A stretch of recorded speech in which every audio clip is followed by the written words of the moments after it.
A Guerra dos Farrapos, também conhecida como Revolta dos Farrapos ou Revolta Farroupilhana, Revolta Farroupilha, foi uma das revoltas provinciais que aconteceram no território brasileiro durante o período regencial. Ela ganhou notoriedade por maior tempo, foi uma das maiores revoltas que a gente teve de duração, durou 10 anos.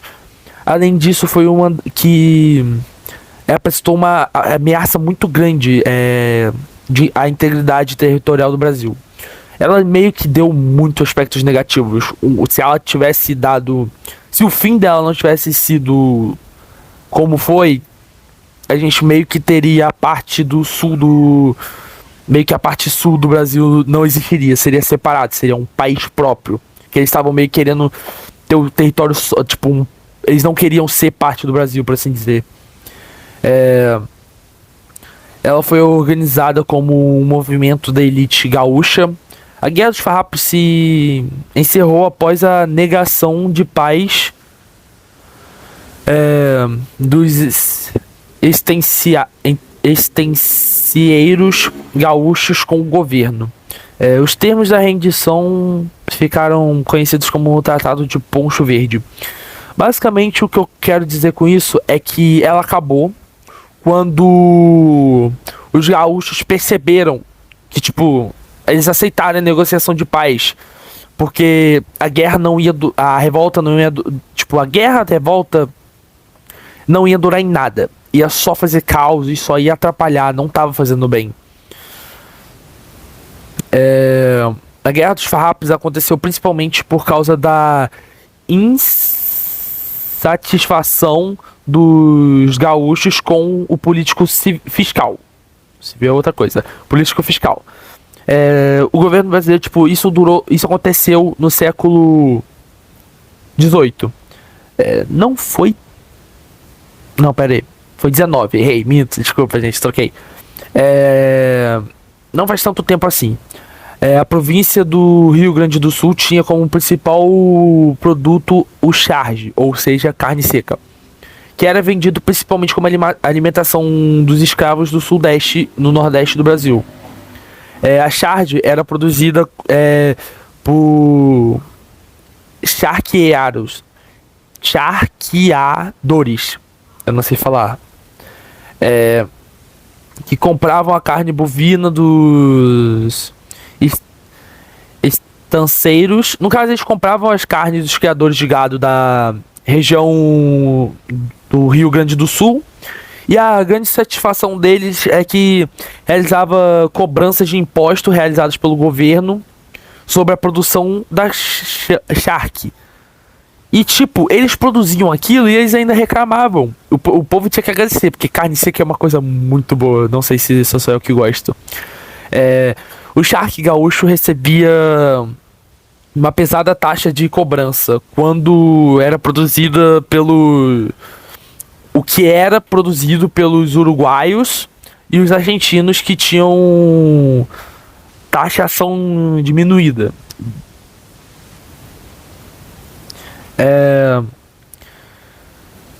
E esse quadro tornava o produto gaúcho menos competitivo, sendo uma coisa muito vendida, mas eles não recebiam tanto pelo lucro, uma vez que seu preço era maior. A principal exigência dos estanceiros era que a charge que eles produziam fosse taxada para... Voltando. A charge estrangeiro fosse taxado para tornar concorrência entre produtos nacionais e estrangeiros mais justo. No entanto, outras razões ajudam a entender que o início da revolta foram insatisfação da taxa sobre o gado da fronteira do Brasil-Uruguai, insatisfação com a criação de Guarda Nacional, com a criação da Guarda Nacional, insatisfação com a negativa do governo em assumir os prejuízos causados pela praga dos carrapatos.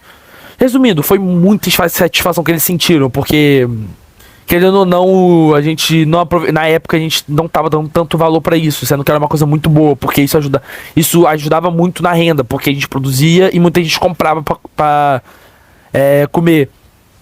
Teve também insatisfação com a centralização do governo e a falta da autonomia da província. E a circulação de ideias federais e republicanos na região. A soma desses fatores levou os gaúchos a se rebelarem contra o governo e geral, com o governo geral. Isso começou no século XIX, eu já falei. Iniciou no dia 20 de setembro de 1835. Não é muito longe, cara. Se a gente para pensar como o ser humano não evolui, ele só faz M. Isso aconteceu há pouco tempo, não faz muito tempo, não faz 500 anos. Faz menos de 300 anos que isso aconteceu. Tipo, isso é muito pouco tempo, se parar pra pensar em tudo que aconteceu. O ser humano não evolui direito, isso é engraçado. Em primeiro momento, a revolta não tinha caráter separatíssimo. Mas à medida que a situação avançou e a saída separatista ganhou força. Ou seja, eles quiseram se separar.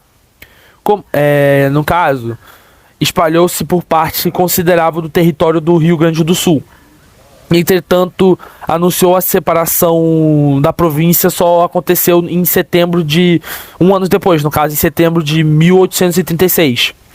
Dando origem à República Rio-Grandense, também conhecida como República de Piratini. A Guerra dos Farrapos teve como líder o estanceiro Bento Gonzalez, que inclusive foi o presidente da República Rio-Grandense por algum tempo. Outros nomes importantes foram do italiano, vou ler aqui porque eu não sei ler muito italiano, Giuseppe Garibaldi, e do militar brasileiro David Canabarro. Ambos foram responsáveis por levar a guerra contra o Império para a província de Santa Catarina, fundando a República Juliana em julho de 1839. A República Juliana, no entanto, teve curta duração. Pois nessa região foi retomada pelo governo imperial em novembro do mesmo ano, ou seja, alguns meses. A Guerra dos Farrapos, apesar de longa duração e de uma extensão para outra, província do sul do Brasil, teve em geral combate de baixas intensidades. Isso é perceptível, pois ao longo de 10 anos foram cerca de 3.000 mortes. E tipo, a cabanagem, por exemplo, em 5 anos, resultou em 30.000 mortos. Foi tipo 10 vezes. Em 5 anos, esse conflito de cabanagem deu 10 vezes mais mortes do que a Guerra dos Farrapos. Isso é uma coisa muito boa, porque foi uma das poucas guerras que a gente teve aqui no Brasil. E ainda bem que teve pouca morte, que senão podia ter sido muito ruim. Um ponto importante é que não há consenso entre os historiadores sobre se os farrapos queriam de fato separar do Brasil ou não, ou se eles queriam apenas garantir uma mais autonomia da sua província. Outro ponto que merece ser considerado é que a luta dos farrapos não contou com o apoio de toda a população gaúcha. A cidade de Porto Alegre, por exemplo, não os apoiou. Conforme Boris Fausto disse, a revolta não uniu todos os setores da população gaúcha. Ela foi preparada por estanceiros da fronteira de algumas figuras de classe média das cidades, obtendo apoio principal nesses setores sociais. Os charqueadores, que dependiam do Rio de Janeiro, maior centro consumidor do Brasil de charques e de couro, porque nós brasileiros, a gente a gente não é carioca. O povo que mora aqui no estado do Rio ama carne seca, isso é uma coisa que a gente não pode negar. Ficaram ao lado do governo geral. Os combatentes concentraram-se os confrontos na cavalaria dos quais pode se destacar a vitória dos farrapos na Batalha de Seival. Seival. No entanto, à medida que a reação imperial, considerava-se, os farrapos perderam a força que eles tinham, né, na guerra de guerrilha. Os professores e jornalistas, o professor e jornalista gaúcho Jeremir Machado de Silva afirma que os farrapos assumiram as estratégias a partir do ano de 1842, quando, segundo ele, o conflito já estava liquidado a favor do Império Brasileiro. E como a gente percebe, em 1842 foi quando eles assumiram a estratégia.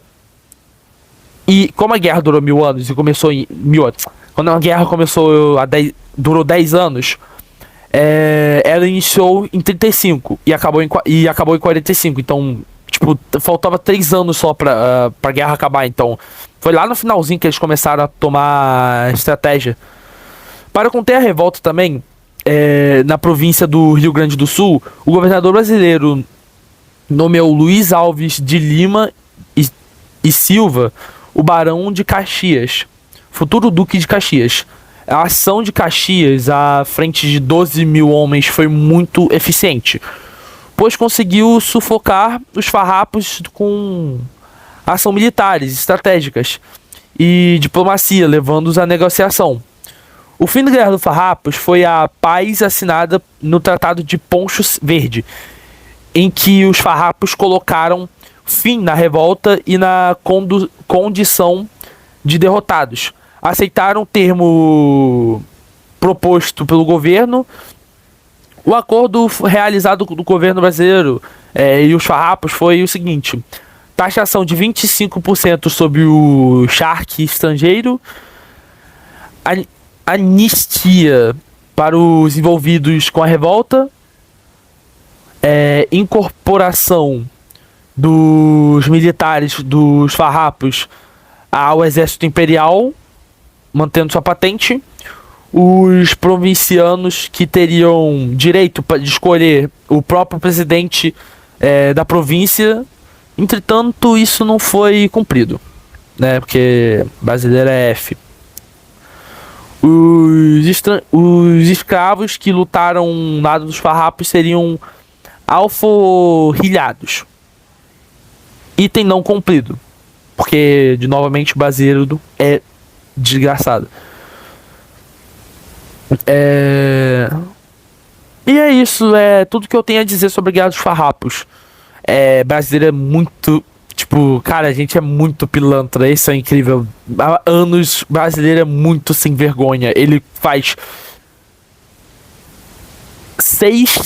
5 acordos com o povo do Rio Grande lá, e eles cumprem 3, que 2 não são cumpridos, que é eles escolherem o próprio presidente e os escravos serem libertados, basicamente, alforriados.